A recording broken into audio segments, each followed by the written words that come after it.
Welcome to रश्मीस रसोई। आपण बाजारात मच्छी आणायला गेलो का नेहमी तेच मांदेली, बोंबील, पापलेट, कोलंबी, बांगडे अशी मच्छी घेत असतो।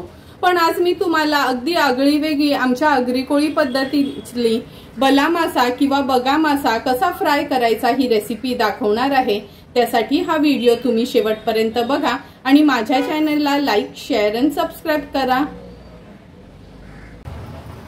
आज बाजारात गेलो आणि हे बघा असे ना छान एकदम ताजे असे आपल्याला बगे किंवा बला मासा मिळाला आहे। हे बघा किती फ्रेश आहे।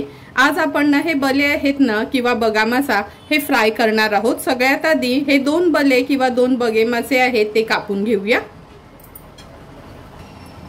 सर्वात आधी हा डोक्याचा भाग काढून घ्यायचा आहे आणि कधी पण ना हा मासा कापताना थोडा ना असं क्रॉस पकडायचं म्हणजे तुकडी दिसताना एकदम छान दिसते। पोटातली घाण पण पूर्ण काढून घेऊया। आता आपल्याला हवेत तसे लहान मोठे ह्याचे तुकडे आपण करून घेणार आहोत।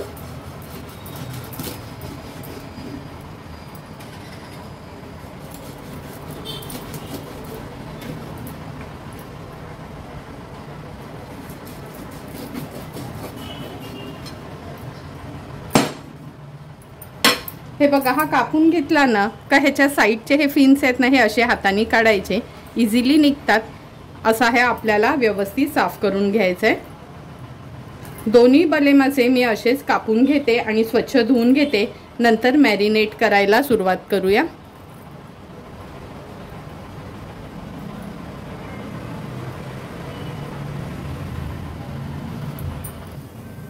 हे बघा हा बला मासा किंवा बगा मासा आपण कापून घेतला आहे। सर्वात आधी ह्याच्यावर आपण चमचाभर आलं लसूण पेस्ट घेऊया। चवीप्रमाणे मीठ ऍड करते। अर्धा लिंब आहे तो पिळून घेते ह्याच्यावर। तुम्ही कोकम आगळ वापरलात तरी चालेल। अर्धा चमचा हळद घालूया। एक चमचा आपला हा घरचा आगरी कोळी मसाला। व्यवस्थित बल्याला आपण मॅरिनेट करून घेऊया। हे बघा ह्याच्यामध्ये ना तर गाबोळी होती, मगाशी मी तुम्हाला दाखवायला विसरली। मच्छी व्यवस्थित मी मॅरिनेट करून घेते। मच्छी व्यवस्थित मॅरिनेट करून घेतली आहे। आता आपण ह्याला ना तांदळाच्या पिठात घोळून घेणार आहोत।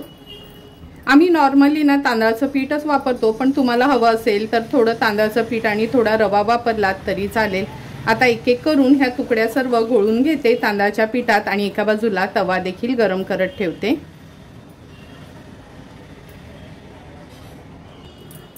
हे बघा बल्याच्या तुकड्या सर्व पिठात घोळून घेतल्या आहेत। आता लगेचच फ्राय करायला घेऊया। गॅसवर आपण हा तवा गरम करत ठेवला आहे। 3 टेबलस्पून एवढं तेल घेणार आहोत। तेल व्यवस्थित पसरवून घ्यायचं आहे। आता एक एक करून ह्या बल्याच्या तुकड्या आपण तेलावर सोडूया। मच्छी सोडताना गॅसची फ्लेम आपल्याला मीडियम वर करायची आहे आणि तवा तापवताना कधी तवा एकदम हाय फ्लेम वर तापून घ्यायचा आहे।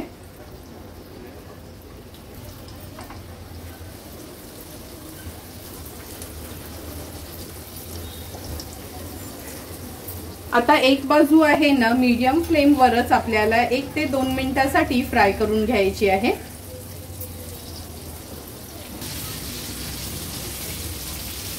1 ते 1.5 मिनिटं झाले। आता हे तव्यातलं तेल आहे ना थोडंसं मी असं पसरून घेते म्हणजे एक्स्ट्राचं आपल्याला तेल ऍड करायची गरज नाही। आणखीन अर्धा मिनिट असंच थांबूया। गॅसची फ्लेम मी आता हायवर करते।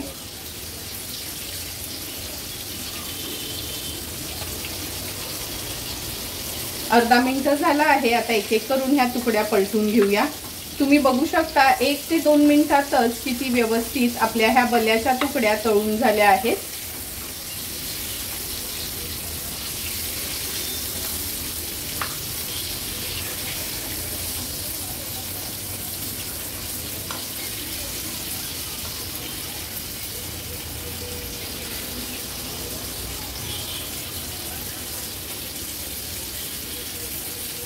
आता मागची बाजू देखील सेम अशाच पद्धतीने 1.5 ते 2 मिनिटांसाठी तळून घेऊया।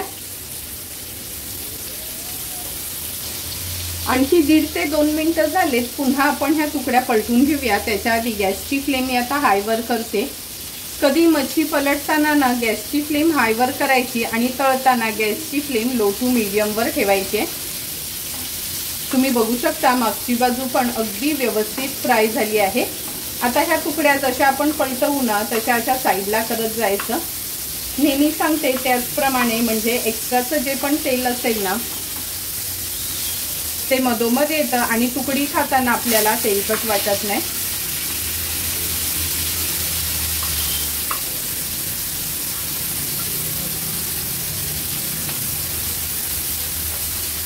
तुम्ही बघू शकता सर्व तुकड्या आपल्या तळून झाल्या आहेत. गॅसची फ्लेम स्विच ऑफ करते. थोडी वाफ कमी झाली का आपण ह्या तुकड्या सर्व करणार आहोत.